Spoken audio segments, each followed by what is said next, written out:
This is a war on ownership, and we're losing. Not because people decided they didn't want to own things anymore, but because companies have slowly convinced us to stop asking one very simple question. When I pay for something, do I actually own it? Because increasingly the answer is no.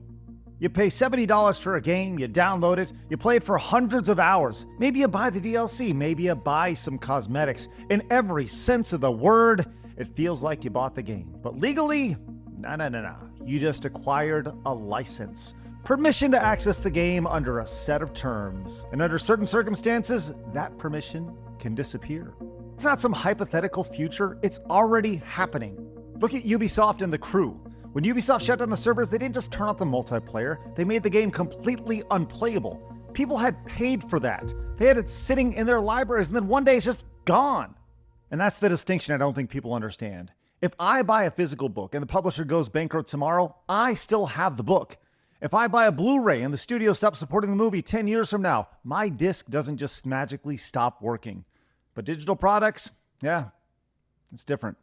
Because we're building a massive collection of things that ultimately depend on someone else's computer, someone else's server, someone else's storefront, and someone else's company staying in business. We just got an incredible example of why that's dangerous, and it doesn't even involve video games. PBS in St. Louis had an archive containing roughly 70 years of television history, more than 50 terabytes of data. They stored it through a cloud storage company, and guess what? That company went default. And guess what? All of a sudden, PBS couldn't access their own archive. Think about that. 70 years of material that they created, and now they got to go to the courts to try to get that material back. That data apparently still exists, but this is not a story about 50 terabytes accidentally getting deleted. It's actually about control. PBS created the content. PBS paid to store the content, but PBS didn't control the infrastructure where that content lived. And when the company was sitting between them and the data disappeared, so did their access. This is the entire ownership problem in one simple story. If somebody else controls access to your stuff, how much of it do you truly own? And gaming is moving further and further in that direction. Digital storefronts, hey, we all get it, super convenient. I use them. I'm not even anti-digital. I love being able to download a game immediately. The problem isn't digital distribution. The problem is digital dependency. When I bought one of these games growing up, once I got it, the transaction was over. The publisher was done with me. I could play the game, sell it, trade it, loan it to a friend, give it to my friends, put it in a box for 30 years, and the publisher couldn't do a damn thing about it. And that's what ownership means. But publishers have been trying to get away from this model for years. Remember online passes, one-time use codes, the industry's war against used games? Publishers have hated the used game market forever because someone could buy my copy of a game and the publisher didn't get another sale. Digital distribution solves that problem. You can't sell your Steam library, and you can't trade in those digital PlayStation games, and you can't hand over a digital Xbox game the way you could when they came on a disc. The platform controls the storefront, the ecosystem controls the access. And you can't simply pack up that library and take it somewhere else. And now add subscriptions, Game Pass, PlayStation Plus, Ubisoft Plus, whatever. And to be clear, I'm not even saying these services are bad. Game Pass is a fantastic deal. The issue is what the subscription model trains us to accept.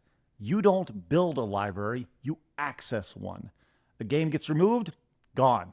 Licensing agreement expires, gone. Stop paying, yeah, all gone. And that's perfectly reasonable for a subscription. The bigger issue is the distinction between subscribing, licensing, and actually owning something has become increasingly blurry. And here's where these companies are actually very careful.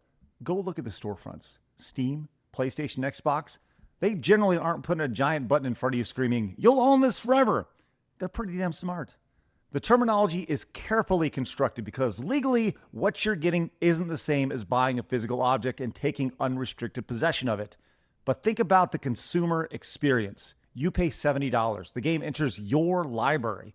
You can have it there for years. Everything about the experience feels like you're building a collection, except you don't have the same rights that traditionally came with actually owning one. You can't resell it. You usually can't transfer it. You can't necessarily preserve it independently. And in certain cases, you can't guarantee you'll always be able to access it.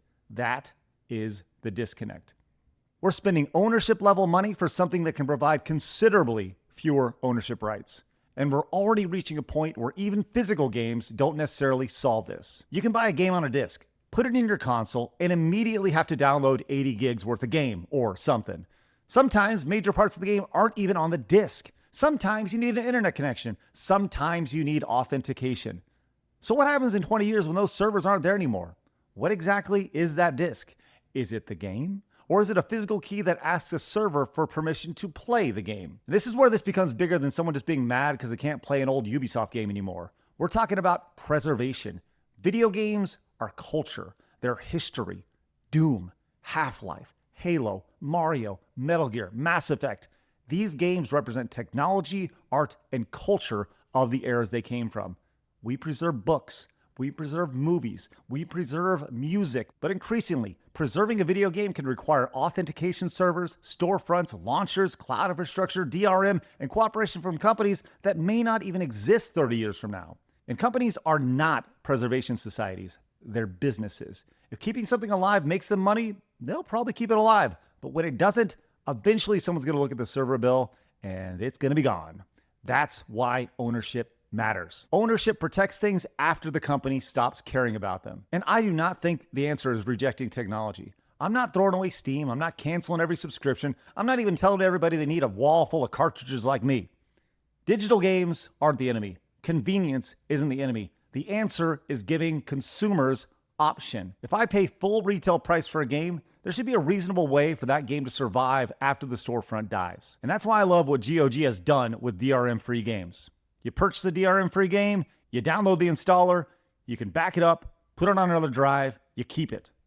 You don't need to ask GOG for permission every single time you launch it. That should not feel revolutionary. That's how buying software used to work. And maybe the most important thing we demand is clarity. If I'm paying for temporary access, make that unmistakably clear. If I'm paying for a subscription, great, I know what I'm getting. If I'm paying for a license that theoretically could disappear someday, I should understand that too. Because the problem isn't necessarily that the companies are lying to us. In many cases, legally, they're doing the exact opposite. They're very carefully telling us what this transaction actually is. The question is whether consumers have actually stopped paying attention, because slowly, across the entire entertainment industry, we've exchanged ownership for convenience.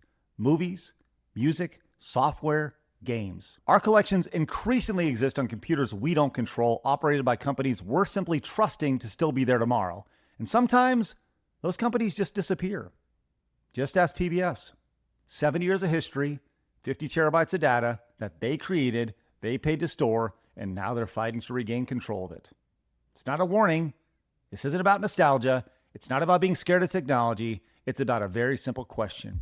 How much control over the things we pay for are we willing to exchange for convenience? Because if I'm earning something, fine, tell me I'm earning it. If I'm subscribing, fine, tell me I'm subscribing. But if I'm spending the same $70 I used to spend to own a game, I think it's a reasonable ask. What exactly am I getting for $70? And more importantly, will I still have access to it 20 years from now?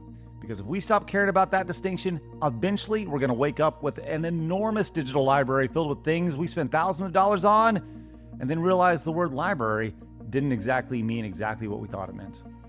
We didn't own the shelves, we didn't own the building, and in some cases, we didn't even own the book. We just had access. And nobody ever promised how long that access would last. If you agree, hit the like button. If you think I'm wrong, tell me why in the comments, because I genuinely want to know, when you pay full price for a digital game, what rights do you think that $70 should actually give you?